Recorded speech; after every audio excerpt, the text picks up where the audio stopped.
एकता दिवस आज 31 महीना कौन सा है? 31 10वां महीना आपका क्या होता है? अक्टूबर होता है कि नवंबर होता है? अक्टूबर होता है, महीने का लास्ट दिन है। राष्ट्रीय एकता दिवस के रूप में यूनियन जिसको कहते हैं, हम सरदार वल्लभ भाई पटेल के जीवन को मनाते हैं। क्या उनकी प्राथमिकता थी? गुजरात के थे वो, पश्चिम दिशा, यहाँ से बहुत दूर गुजरात के थे वो वृद्ध पुरुष, जिनको लौह पुरुष कहा जाता था। क्यों? क्योंकि वो इरादों के पक्के थे, जो बोलते थे उसे ज़रूर करते थे, और जो नहीं बोलते थे उसे डेफिनेटली करते थे, मतलब श्योर करते थे, डेफिनेटली करते थे कि इसको करके ही रहूँगा। देश आज़ाद हो गया, छोटे छोटे टुकड़ों में सब बटा हुआ था। उत्तर प्रदेश वाले बोल रहे थे हम अपना अकेले राज चलाएंगे, अकेले देश बनाएंगे। इधर दक्षिण वाले निजाम वगैरह मुसलमान भाई जितने भी थे वो लोग बोल रहे थे अरे हम अकेले अपना देश बनाएंगे। हाँ, सभी लोगों का यही मत था कि यार पूर्व साइड में जितने आपके प्रदेश हैं, मिजोरम, गंगटोक, उधर साइड में आप जाते रहिए, अरुणाचल प्रदेश, मेघालय, सब लोग बोल रहे थे कि हम अपना देश बनाएंगे। सरदार वल्लभ भाई पटेल गुजरात से उठे, सोचिए एक वृद्ध पुरुष अकेला विचारों को लेकर के उठा और अपनी कमीज को सही करते हुए गमछा एक रखते थे ऐसे, बुलंद शरीर, इरादों के पक्के, होनहार, वीरवान, और उठ करके उन्होंने दिल्ली में जा करके एक पंचायत बुलाई और उस पंचायत में बोला कि सब लोगों की हाजिरी, उपस्थिति अनिवार्य है। जितने भी प्रदेश के मुखिया हैं बोल रहे हैं कि हम अपना खुद राज्य बनाएंगे, अपना खुद देश बनाएंगे, खुद देश चलाएंगे, अभी फौरन यहाँ पे हाजिर हो। सोचिए एक वृद्ध पुरुष दिमाग में डिसीजन लिया और चिट्ठी या तार के माध्यम से उस ज़माने में सबको वहाँ पर बुलाया कि अगर सब लोग बटे रहोगे तो कल से कोई विदेशी आएगा और तुमको लूट लेगा, तुम्हारी ज़मीन पर कब्जा करेगा, तुम्हारे राज्य को हड़प लेगा, जैसे अंग्रेज़ आए थे। इसीलिए अंग्रेज़ आए थे क्योंकि लोग हिंदू, थोड़ा मुसलमान, थोड़ा जाट, थोड़ा सिख बन के अपना खुद चला रहे थे, बोलते थे हमें किसी से मतलब नहीं। विदेशी आ गए, एक दूसरे को लड़ा दिए, हिंदू मुसलमान करा करके। जब देखा हिंदू ज़्यादा है तो हिंदू की तरफ हो गए, मुसलमान को हरा दिए। कहीं मुसलमान ज़्यादा देखे तो मुसलमान की तरफ चले गए, लड़ो मैं तुम्हारे साथ हूँ। मुसलमान लड़ने के लिए तैयार हो गया, हिंदू से लड़े, और इस तरह से जिस पे वो विजय पाते गए, जिसके पास जाते थे मैं तुम्हारी मदद कर रहा हूँ, बाद में उनसे कहते थे कि मैंने तुम्हारी मदद की है, अब ये राज्य हमारा है, क्योंकि तुम ये नहीं जीते हो अपने दम पर, मेरे दम पर जीते हो। अंग्रेज़ों ने ऐसे ऐसे पूरे देश पर कब्जा कर लिया। मुट्ठी भर अंग्रेज आए थे, बहुत थोड़े। यहाँ भारतीयों पर, हिंदू, मुसलमान, सिख, ईसाई सब पर राज किया। जो बोलते थे मुसलमानों को, हिंदुओं को, वही करना पड़ता था। अगर नहीं करोगे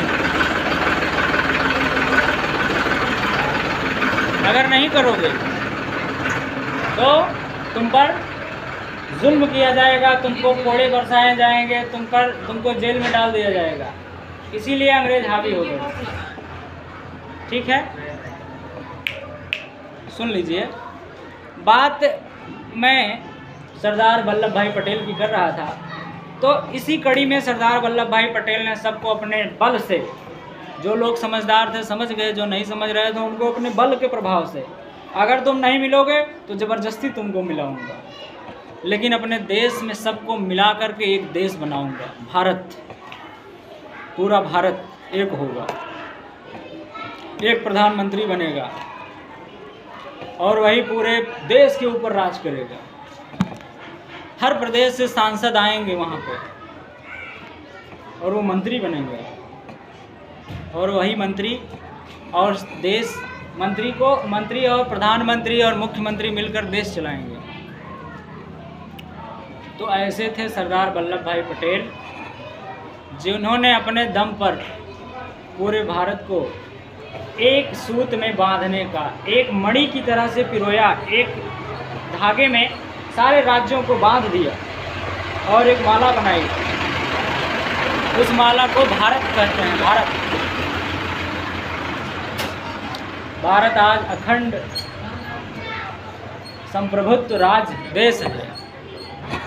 यहाँ पर सभी लोग अपनी अपनी भाषा बोल सकते हैं। यहाँ इसीलिए कोई भी राष्ट्रीय भाषा नहीं है।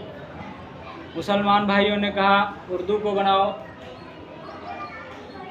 और उधर दक्षिण भारतीयों ने बताया उर्दू को नहीं बनाओ, हिंदी को नहीं बनाओ, अंग्रेजी को बनाओ, मलयालम भाषा को बनाओ। इन सभी बातों को दिमाग में रख करके हमारे देश के वीर कर्णधारों ने, विद्वानों ने यह डिसीजन लिया कि भाषा राष्ट्रीय कोई नहीं है, राजभाषा हिंदी है। संविधान में 14 सितंबर 1949 को, क्षमा चाहूँगा अगर मुझसे गलती हो तो, यह हमारे देश की राजभाषा बनी और तब से आज तक हमारा देश एक है और एक साथ मिल कर के सभी मुख्यमंत्री, सभी प्रदेश के सैनिक बॉर्डर पे खड़े हैं। ये नहीं कि सिर्फ उत्तर प्रदेश के बॉर्डर पे खड़े हैं,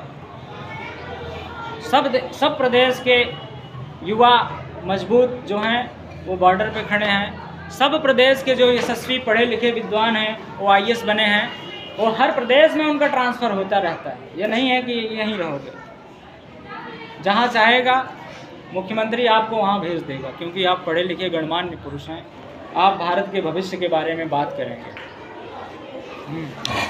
तो बच्चों, आपको अपने जीवन में से आधा घंटा समय निकालना होगा, आधा घंटा अपने लिए।